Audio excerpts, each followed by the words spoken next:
Ku bino bye tugamba olwaleero mwewala amaloboozi agaawukana ku meeya ne town clerk bye babazze babagamba era bye bagenda okukola ki abaamu ab'akatale ne bannaffe be tunajja ku nguudo tetugenda kukkiriza embeera yonna ey'abantu ab'ewabweru olumu nga beekobaana n'abantu abo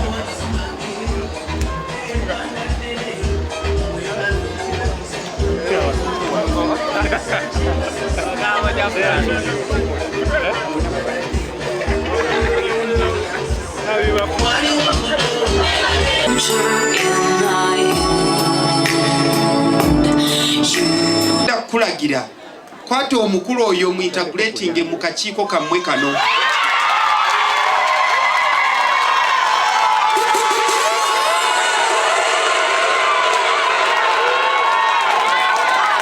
era alabanga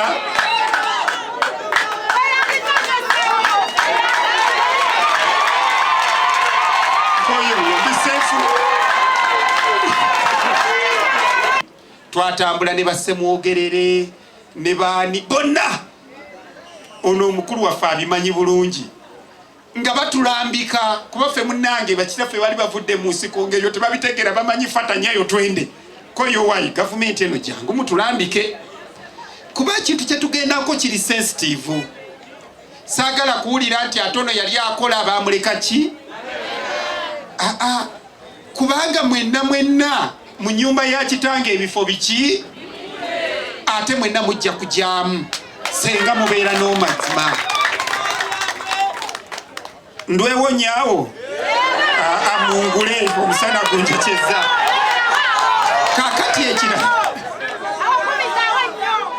so town clerk gwe totukiisatiisa tukyali naawe ate bwe tuba tukwetaaga tukyasobola n'okusibirako wano emyezi emirala nga 8 bino bikwe so njagala kino mukirongoose bulungi ojja kukomawo mu integrating system eno bulungi RDC must oversee this and smoothly mu registering abantu bannanga registration bagituwa saagala nkoyoyo no mu mugambe emirimu gye twamutuba teyagikola ki naye ekimanyi abamu temunazifuna tawunikira kanibye zaagwa bwe bayagwa ekyo kyejo genda ogireete olina nini namba ekyo gye mazima waliwo abazirina meya abantu bo RDC kye wakitegedde president yayisize etteeka tewali manerenda yenna akizibwa kwata national ID ya muki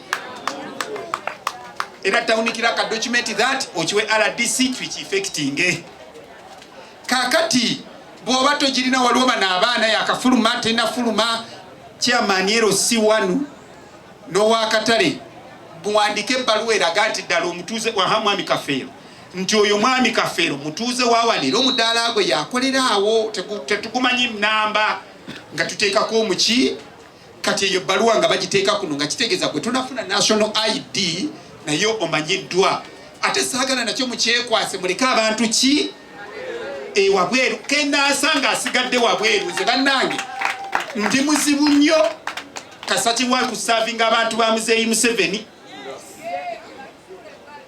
saagala kusula muntu ki ekirala kapaati ako twakaagadde nnyo nako mukateekemu kuba ogenda okuvaawo tisenga bikuku abamu gye mugenda temugenda kuvaayo wayinza okunyuma nosinga wano ate se tumanya nti next of kin eno yali mu mudaala gwo ogweno naye ate ekirala lwaki twayagadde ne national system eno abantu abamu ssebo ali mu katale ka Masaka ali mu Kebusega yali mu Kejjinja yali mu Kerugazi yali mu Kemukono goyagala gavumenti esavinge goweka alina akedi nene yiringa eri naye ng'era ali mu kaki tugamba ankoyo oyo gwebeera mukono ene Busega vaayo n'omulala naye akole ki kuba bannange eno nassale akatale nassale ffenna mwe tusooka okuyingirira tutandika okukola era mwe tuyimbira akagambo ffe tuli embade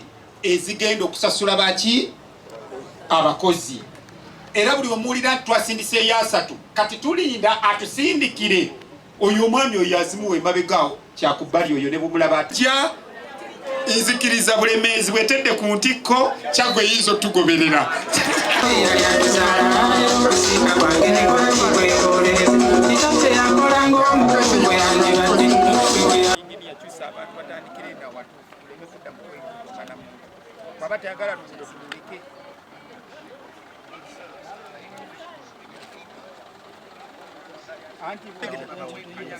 I want for the maintenance there. You know, from municipal council, I came with the vehicles bad. You know, now you do pass it together there. Okay, let's do that for maintenance. We have it. At least to enable people who want, which is very clear, so that to avoid.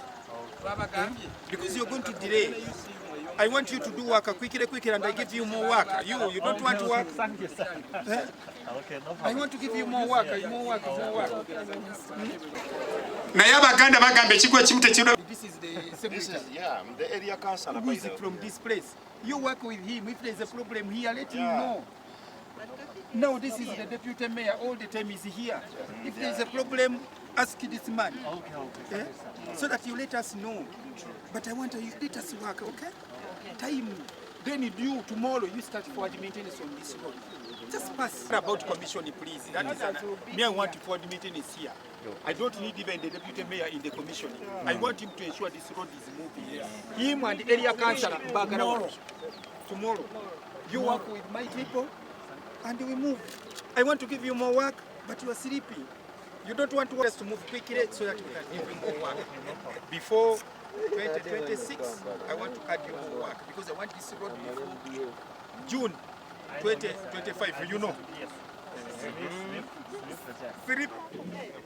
Other places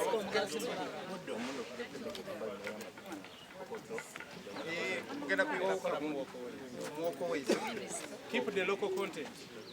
Now, how many, my boy, you are Munafwe, you are not strong. I want you to work quickly. But anyway, quickly, I will come back and tell you that, okay? Give my boys work.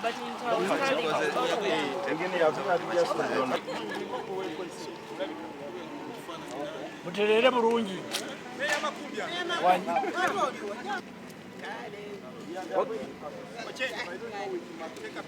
Okay.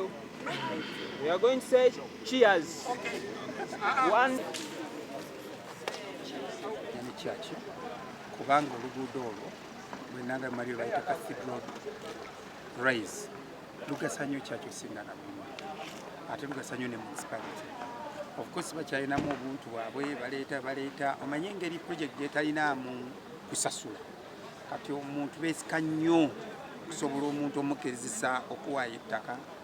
Ate ne bishop omwenya mpola twansonga ekintu ekyabangi senga abadde omu kuba yasooka nekigwa bulungi naye ndowooza ne wabeerawo amaloboozi agamaki amalala naye njagala bakubiriza abakulembeze ba Cathedral y'e Mukono bakkiriza twasazeewo badde eno era ekyo kintatala okukola babenga badde eno tuleme kulwa kuba n'obudde banneebwe bulwa ate kinkola bubi ekirala kyensaba lwaki abantu nandyagadde abantu baffe ab'e Mukono mu katale ka gavumenti teririyo era mu katale ka gavumenti temulina bukulembeze mbusimanyize kyamaani wa katale abantu twabagezezzaako naddala kesiseo kyali notorious nnyo nga byakwata ku kalenti ze kyamaani katale afuuka bosi n'alyoka abonyabonya buli avaayo bosi kakati pulezidenti n'atulambika nti nedda obutale bwa gavumenti omuntu ali ku ttooka wano era n'eggangu yaliwo ennamasiga omusikaawe wuuno mugerwa omulaba be baatuwa akatale awo wonna waliwo bwe kakwata ne kajjaawo ettaka nono waliko jjuuko netuwaayo ettaka eka emu n'ekitundu eryawano ne mugambe mwandaga pulaani 3 nti mujja kulonda kwezi emu tubaleetera omuzimbi ajazimba akatale kati ndi musanyufu olwakino ekigenda mu maaso bano abantu bonna obugenzi n'obabuuza nti bammanyi kale atammanyi wano n'abaana weeka bajja kugaa nti ffe twagala erisita w'e Mukono ebyo tebiriiwo ffenna tukwate Mukono nga ffenna tugamba nti Mukono yaani kati bw'omala okutegeera nti Mukono yiyo togiteekamu kkala so nze sigenda kwogera guudo n'obugenda ku luzzi bwe bwawulira ng'oyagala grade ekulimira oluguudo lw'eruwo nga teruli mu budget jangu ogisabe town clerk oteeka mutesi mafuta nga tugikuwa ne bw'oba olima lulwo olugenda waka. That is government. Ekyo nga temukikubidde engalo. Bw'ogenda okupangisa grade ogisaba na ssente eyaffe twagiguze ku musolo gwammwe. Gavumenti netwongererako ez'ebizimbe. Twamaze dde okuzimba ekitebe mwami Elisa Nkoyo oyo wagenda okutuula ekitebe tugenda kiyingira omwaka guno nga tegunnakola ki nga tegunnaggwako. Buli nsonga yonna ebadde eremye nga mwemuli enguudo n'obutale ku mulundi guno tugenda kutambula bulungi. Tutiisa naye meeyo oyo nina obukakafu nti yajja mu ofiisi ya ministry n'ekyapa ne town clerk oyo ne ssentebe nga bazze okulaba butya abantu b'omu katale muno bwe bakyusa embeera ne bava mu ttosi ne bafuna akatale akalungi. Bwe tutamwebaza tuba tulyazaamaanyizza bassebo ne bannyabo. Minisita nga mmaliriza, njagala ennyo gy'otuula eyo gye situula gye munywa minowota omunene otwebaliza abakulu olw'abantu bano wammanga. Omukyalo oyo RDC atukoze bulungi. She is very fast. Bw'omugamba ensonga asitukirawo nga tatunuulidde kalayo, tatunuulidde bw'ofaanana yadde empale gy'oyambadde naye olw'ensonga y'abannamukono. Olumu ne kindowoozesa nti oba oli awo yeetaaga okukebera ddiini alabika mwana wa wano. Ssebo minisita, twagala kwebaza ku lw'omwana w'omutaka era kkiriza ye musitule.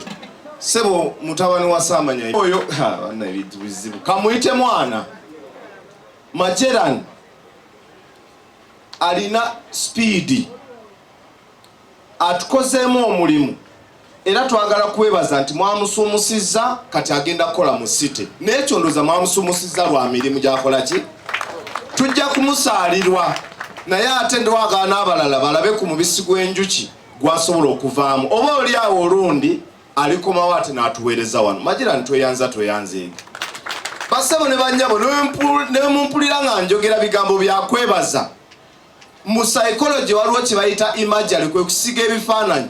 Nze nsiiga bifaananyi nga tuli mu katale akatebenkedde mu mudaala emirungi mu mataala amalungi nga tetuli mu ttosi. Ekyo kye kifaananyi kyensiiga era saagala kwongerako kusukka wano kubanga mmanyi minisita agenda kusoosootola ekikola ki nnyo bizinesi gy'okola gwenannyini kifo ekyo ebintu ebiwerako ere nga mukolagana nga temuli njawukana naki n'emu.